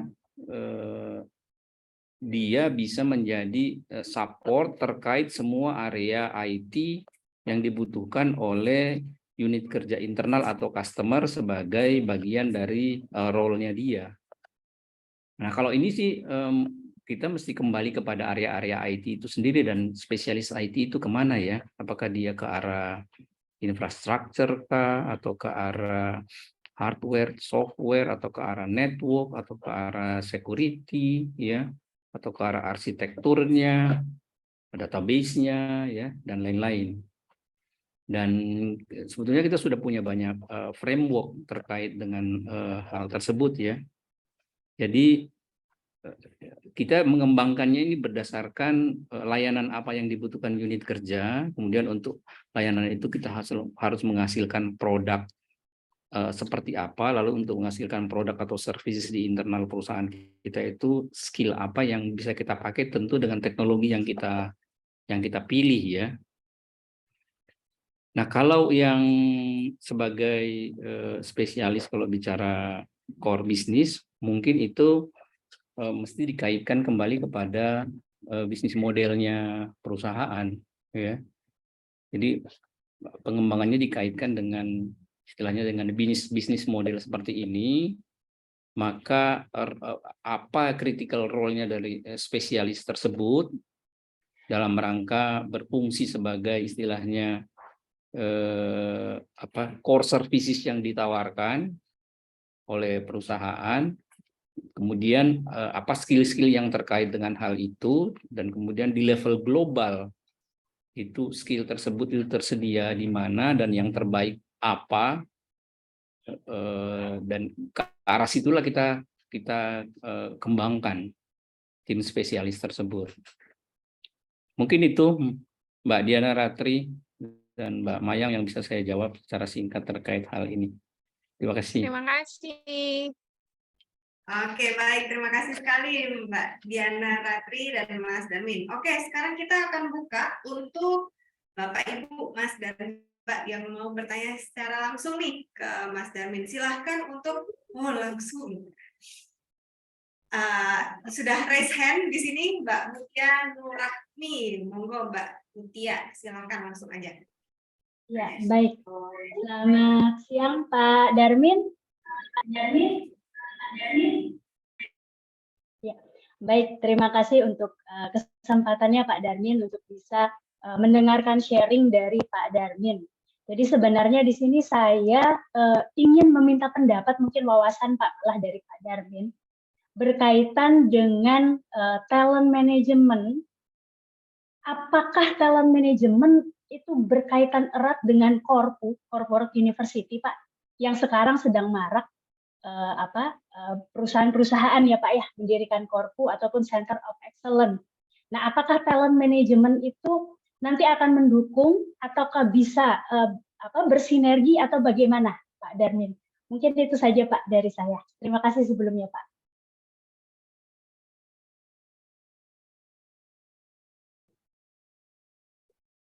Oke, baik. Terima kasih Mbak Mutia untuk pertanyaannya. Ini sepertinya Mas Darmin mau ditampung dulu. Silahkan ditunggu. Untuk selanjutnya, apakah ada pertanyaan lagi? Mungkin. Oh, Pak Wirnarto, angkat tangannya ini ya, manual gitu. Silahkan, silahkan. Maaf, cari resen di koordinator kok nggak ada. Terima kasih Mas Darmin ya.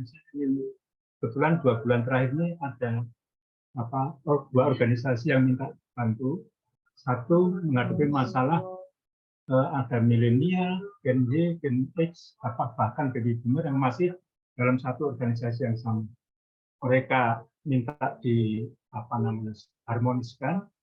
Saya ajukan satu judul yang menurut saya sendiri mungkin hanya menurut saya sendiri, saya belum tahu apakah ada atau tidak. Intergeneration blended training.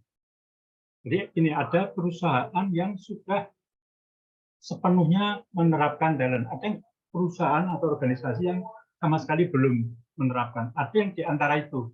Nah, nampaknya kita sekarang ini, sementara menurut saya, masih kita hadapi saat tantangan yang sekarang ya, bukan mendatang. Kalau mendatang, talent management berarti memang layaknya dipraktekkan. Tapi untuk yang sementara ini ya, sementara di satu organisasi itu masih ada campur itu ya, pandangan lama, pandangan baru, itu masih harus mengalami masa itu. Nah, menurut Mas Darmin, strategi apa yang tepat untuk diterapkan dalam waktu yang sementara ini pergantian ini? Terima kasih. Itu aja Mbak Maya, terima kasih.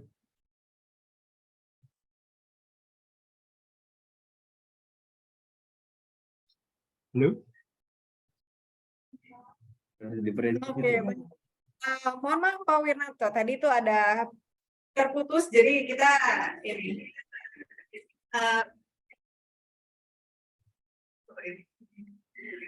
Oke, jadi tadi Mas Darmin sudah pertanyaannya. Ya, coba. Oke. Dari Mbak Mutia. Iya. Silakan. Iya, saya coba jawab ya. Ini pertanyaannya berat-berat semua ini. Dari Mbak Mutia Nurahmi, apakah ada kaitan talent management dengan korpu? Ya. Menariknya kalau korpu itu di Indonesia itu banyak yang sudah jadi, sudah bagus, pembelajarannya juga banyak tersedia sumbernya ya, baik berupa buku, case study atau dan lain-lain. Jadi jawaban saya ini mungkin lebih mencerminkan bagaimana saya melihat korpu itu. Jadi hubungan antara talent management dan korpu, kalau buat saya ialah pengelola talent management itu menjadi think tank yang memikirkan strategik perspektif terkait dengan talent kita. Jadi pengelola talent yang mendefinisikan talent seperti apa di masa depan yang harus kita buat, leader seperti apa di masa depan yang harus kita ciptakan. Leader ini datang dari kondisi bisnis seperti apa, dari strategi kita mau kemana, gitu ya. pengelola talent ini juga lah yang melihat apakah ketersediaan skill ini ada di tempat kita sekarang atau tidak, ya. Lalu bagaimana kekuatan kelemahan kita dari talent kita ini yang perlu dikembangkan. Jadi istilahnya otaknya talent itu ada di pengelola talent, ya. Ini tidak bisa diisi sendiri. Dan inilah yang membuat pengelola talent ini perlu kerjasama dengan korpu, ya. Jadi corporate university itu bertugas dalam pengertian saya mengambil seluruh hasil think tank dan hasil analisis dari pengelola korpu, dan kemudian dia mengatakan, don't worry, saya punya engine, saya punya mesin yang akan mencetak talent dengan kriteria seperti yang dibutuhkan oleh pengelola talent. Nah, ini yang membuat role-nya korpu itu juga, kalau saya lihat korpu itu juga kompleks role-nya, mulai dari yang sifatnya dia mengatakan, iya kami adalah lembaga yang memberikan pelatihan, pengembangan kompetensi dengan berbagai bauran, seperti katakanlah ada job assignment di dalamnya, gitulah ya. Ada improvement project di dalamnya, ada presentasi. Pokoknya kita bikin sistem pengembangan yang bikin orang ini jadi. Ya, itu level pertama korpu yang kami lihat. Mau pakai brick atau pakai batu bata atau klik pakai online learning itu model saja. Nah, ada korpu yang saya lihat itu bergerak lebih jauh lagi. Dia bilang bahwa untuk mencetak talent ini, saya mesti memberikan talent ini istilahnya business case yang real di lapangan, ya, dan dia harus study betul business case itu, ya, lalu dia make a report, ya, kemudian muncul sebagai yang saya sebut sebagai excellence itu, ya. Jadi excellence itu kita menjadikan karyawan atau talent itu sebagai peneliti dalam konteks bisnis, ya. Ya. Nah, ini dua hal yang berbeda lagi nih yang tadi. Yang pertama itu fokus kepada learning prosesnya, yang kedua ini fokus pada research-nya ya. Nah, jadi saya bisa katakan bahwa korpu itu sentral sekali perannya. Bahkan ada korpu yang mengambil sebagian peran dari pengelola talent, yaitu assessment tadi. Ada juga korpu yang mengatakan, oke, kami saja yang mengelola bagaimana memotret orang-orang ini, ya. Jadi kita tahu apa yang mesti diisikan, tapi kita juga tahu bagaimana potret dari masing-masing, ya. Itu asesmen ini area yang bisa bergerak ke kiri ke kanan. Tapi kalau tadi model strategiknya, ya itu biasanya tetap stay di pengelola talent tadi. Kira-kira itu Bu Mutia ya yang saya bisa tanggapi secara singkat apa kaitan TM dengan korpu ya. Banyak pakar-pakar korpu di KHC ini, mungkin bisa someday Mas Beni diundang, Mas Beni, untuk sharing mengenai korpu. Ya. Saya yang daftar pertama nanti. Baik, terima kasih Pak Darmin. Pak Mayang, terima kasih. Terima kasih Bu. Terima kasih. Oke, baik. Terima kasih sekali. Selanjutnya Pak Winarto ya. Kalau yang saya nangkep tadi dari Pak Winarto, strategi apa terkait talent management untuk menghadapi generational mix yang ada di organisasi gitu ya Pak? Ya, memang di buku talent management ini waktu di 2013 itu ditulis bersama Bu Afifa, kita sudah melihat waktu itu istilahnya sesuatu hal yang kayaknya akan makin besar terjadi. Dan kami sering mengungkapkan kalimat simpelnya untuk men-summary fenomena ini dengan mengatakan begini. Organisasi sekarang itu atau perusahaan itu, pemilik usahanya itu datang dari generasi baby boomer. Yes. Ya. Ownernya yang bikin dulu perusahaan biskuit ini pertama kali, perusahaan kopi ini pertama kali itu generasi baby boomer, ya. Terus dia merekrut generasi di bawahnya, ya, yang kemudian menjadi direktur, CEO, yang bahkan melewati usia 55 pun masih dipakai terus, ya.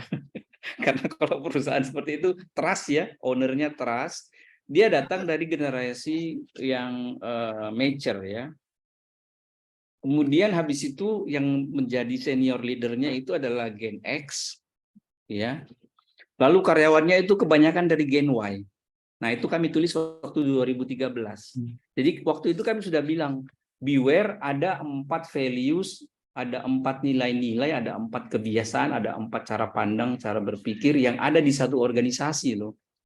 Ini yang bisa membuat bisa jadi nggak selaras ya. Dan ternyata begitu hari berlalu, ini sekarang bisa jadi 5 generasi udah. Ya, udah ketambahan gen apa sekarang ya? Gen Z ya, udah ketambahan Gen Z, Pak. Nah, jadi kalau di awal kejadian ini yang banyak muncul ialah Gen Z harus belajar kepada generasi senior, itu yang banyak muncul, ya. Tetapi setelah kita lihat situasi lebih dalam lagi, mungkin saya sendiri berpendapat sekarang bahwa yang terjadi adalah kedua generasi perlu saling belajar. Ya, kalau zaman dulu di awal-awal itu generasi senior ini generasi baru kok nggak sopan ya, kok nggak menghargai ya, kok nggak tahu ya, kok gampang banget berhenti, kok letoy segala macam gitulah ya. Jadi sepertinya ada, nah maka ini juga yang membuat saya itu menulis all about Gen Y, tapi dalamnya sebetulnya isinya milenial. Ada satu bab di sana saya membahas mengenai istilahnya apa ya, mitos dan stereotip terhadap gen milenial ini, saya bilang begitu. Sebagai contoh kita bilang gen milenial itu malas. Di situ saya bahas mereka tuh nggak malas sebetulnya. Mereka itu bisa kerja sampai malam. Bukan malas sebetulnya. Mereka bisa kerja sampai malam, bahkan sampai bisa lupa makan gitulah ya. Jadi malasnya pengertian zaman dahulu adalah Anda tidak berada di satu tempat sampai sore sampai malam di kantor. Nah, kalau Anda nggak bisa begitu, Anda tuh malas. Nah, gitu ya. Bagi generasi yang baru, saya bisa kerja terus-menerus selama 18 jam, tapi saya mau pindah-pindah, bisa di kafe, habis itu saya pergi ke pantai, lalu saya pergi sambil ini, gitulah ya. Jadi saya mengatakan ini mitos-mitos yang ada di generasi. Jadi mungkin saya mengatakan sekarang itu adalah organisasi yang bagus itu menyadari hal ini dan membuat program secara spesifik untuk menjembatani kedua generasi ini. Jadi memang untuk yang milenial itu memang diajari untuk istilahnya mengenai bagaimana mengembangkan organizational talent ya, dalam arti struktur kita seperti apa, leadership di sini seperti apa, office politik dalam konteks positif, dalam arti kalau mau mencari data ini, masukan ini, minta dukungan ini tuh ke bapak ibu siapa, itu memang perlu diajarin. Tapi di sisi lain generasi senior juga perlu diajarin gimana sih membuat milenial tuh lebih produktif gitu ya, dengan style yang diinginkan oleh milenial ya. Jadi ada satu yang kami temukan Pak Winarto, itu salah satu prinsip yang mengatakan begini, untuk milenial itu jangan ajari tata caranya, tapi ajari aja, beritahu aja apa yang harus dicapai. Jadi cukup bilang pokoknya naikin penjualan, tapi cara naikin penjualan terserah. Maka milenial itu nanti akan keluar dengan ide, ayo kita dansa-dansa di depan toko yuk. Kalau dansa-dansa kan jadi banyak yang ngumpul ya. Bagi generasi kolonial nggak ada tuh pikiran dansa di depan toko, ya nggak? Ya nggak, merasa ngapain dansa, nggak mutu banget. Ya, bagi kalangan milenial justru ini yang menarik pengunjung, dansa seperti ini, dari situ baru ditawarin gitulah ya. Nah, jadi lebih ke arah menyerahkan how to-nya kepada milenial tersebut ya. Jadi istilahnya kalau menulis lagi pedoman disiplin seperti ini itu mungkin perlu dipikirkan ulang ya, apa iya perilaku itu benar-benar menimbulkan productivity ya. Jadi waktu COVID sendiri kan ada istilah WFH. kami sendiri mengatakan bukan WFH sebetulnya, yang benar itu WFA, working from anywhere, ya. Jadi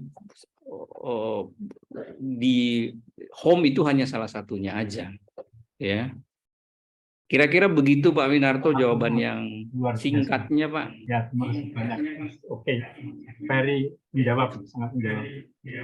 Aku kembalikan ke Mbak Mala. Oke, baik. Terima kasih Pak Winarto sudah terjawab ya berarti tadi. Terima kasih Mas Darmin untuk pertanyaannya. Nah, oke. Jadi dari pertanyaan ini ada satu lagi ya pertanyaan, dan memang waktunya sepertinya sudah habis. Jadi ini akan jadi pertanyaan terakhir. Pertanyaan saya nggak jadi deh. Oke, jadi ini dari anonim, Mas Darmin. Apakah pada pemerintah, mungkin maksudnya perusahaan pemerintah ya, dapat menganut 20% Pareto untuk talent di AMT seperti di perusahaan? Pertanyaannya seperti itu. Bisa diperjelas barangkali 20% Pareto untuk MT ini dalam konteks apa? Oke, jadi 20% Pareto untuk talent di MT.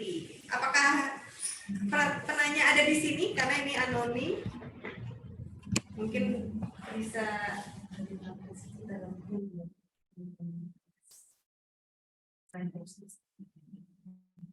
Oh, oke, ini sedang penerjemahan pertanyaan ya. iya. Kalau bisa diklarifikasi silahkan, supaya waktu efektif saya coba menjawab dengan pemahaman saya ya terhadap pertanyaan tadi. Yang saya pahami ialah 20% itu mungkin berkaitan dengan human asset value matrix ya, di mana kalau kita lihat yang high potential dan high performance itu kan atau sering disebut sebagai box 789 itu mungkin dianggap 20% atau hypo-nya itu 20%. Barangkali itu yang dimaksud ya. Nah, saya terjemahkan pertanyaannya adalah apakah itu bisa diterapkan kepada MT? Maksudnya gitu ya. Di government gitu ya. Ya, terima kasih. Memang mungkin saya jawab begini, memang ada jurnal yang secara spesifik membahas talent management. Is it the right approach, inclusive atau eksklusif? Ya, pertanyaannya gitu.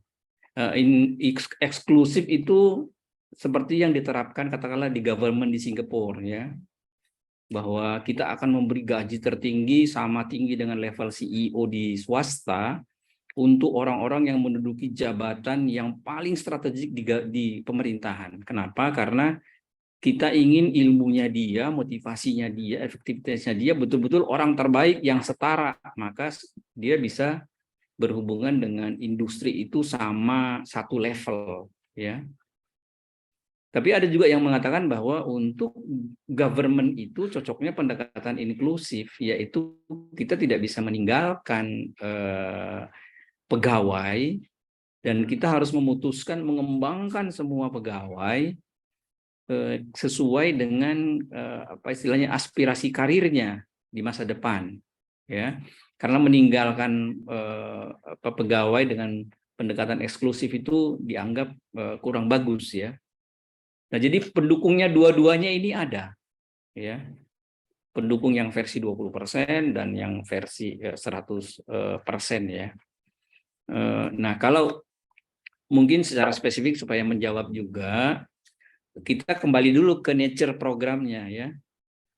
Kalau MT itu sebetulnya pendekatan MT itu sudah eksklusif ya.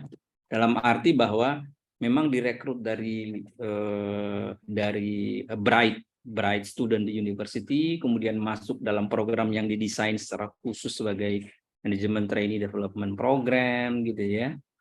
Artinya memang yang ada itu jumlahnya terbatas, orangnya sudah bagus-bagus, dan dibandingkan dengan kebutuhan organisasi itu pasti sangat besar.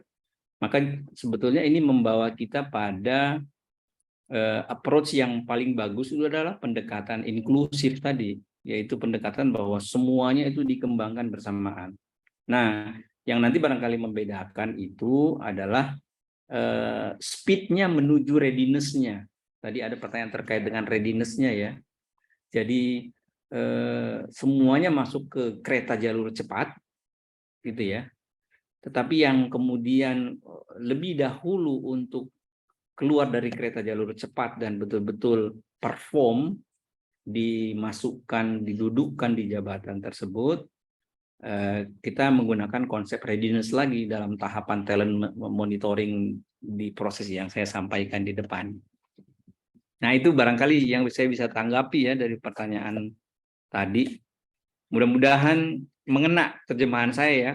Kalau enggak berarti saya salah ini jawabannya. Oke, baik. Terima kasih sekali Mas Darmin untuk penjelasannya. Semoga tadi ya menjawab ya. Dan jika pun tidak, mungkin Mas Darmin nantinya kita akan ada open for discussion yang lebih next time. Kita bisa diskusi hangat nih. Iya. Setelah nanti banyak suhu-suhu dari Kagama yang bergantian ya.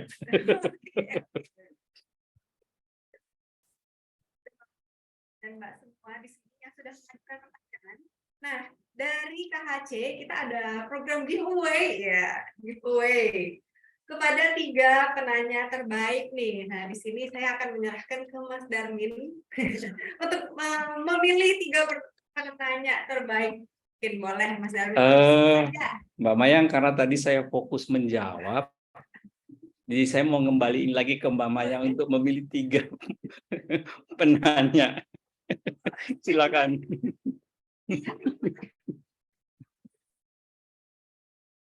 Mana atau nanti aja atau gimana? Oke, baik. Berarti ini nanti berarti nggak diumumkan sekarang.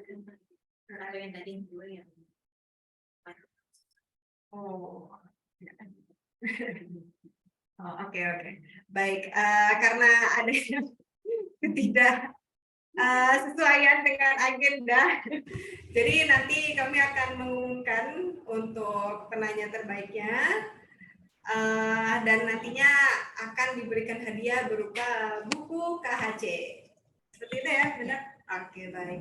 Jadi ditunggu saja yang nanti bisa kami akan hubungi, entah itu melalui chat ataupun melalui nomor, karena saat pendaftaran sudah ada nomornya ya. Oke, baik. Jadi nanti kita akan hubungi. Dan sekarang untuk sebenarnya sudah selesai untuk agenda kita pada siang pagi menjelang siang hari ini, dan kita akan tutup dengan foto bersama. Jadi Bapak Ibu, Mas dan Mbak semua boleh membuka kamera ya. Kita akan foto bersama terlebih dahulu. Oke. Baru 9 orang yang buka kamera.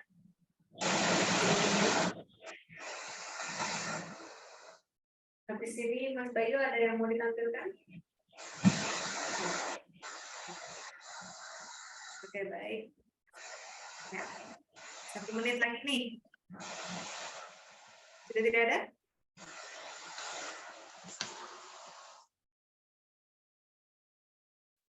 Oke, baik. Kita foto dulu ya. Sekarang yang nanti ya ada sendirinya. Oke, Mas Benny ada. Oke, baik. 1. Oke, ada yang pertama. Masih dulu. Oke, sudah siap? 1. Iya. Begitu 1 ada lagi nomor 1. Oke, sudah siap ya semuanya? Kita foto sekarang. 3, 2, 1. Oke, baik. Nah, sekarang saya mau dengan yang video. Jadi ya, 3, 2, 1. Oke, baik. Karena yang lain tidak membuka video, dan kita sudahi untuk samanya. Dan selanjutnya berarti kita sudah selesai. Di sini terima kasih sekali Bapak dan Ibu semua sekalian yang sudah hadir dan mengikuti seminar dari Kagama Human Capital pada kali ini. Semoga bermanfaat dan semoga bisa diimplementasikan segala ilmunya, baik itu kepada pribadi maupun di perusahaan Bapak, Ibu, Mas, dan Mbak semuanya di sini. Akhir kata, saya Mayang mewakili Kagama Human Capital mengucapkan terima kasih sebanyak-banyaknya. Ditunggu untuk event selanjutnya. Assalamualaikum warahmatullahi wabarakatuh. Waalaikumsalam warahmatullahi wabarakatuh. Terima kasih Bapak Ibu, Mas dan Mbak. Terima kasih.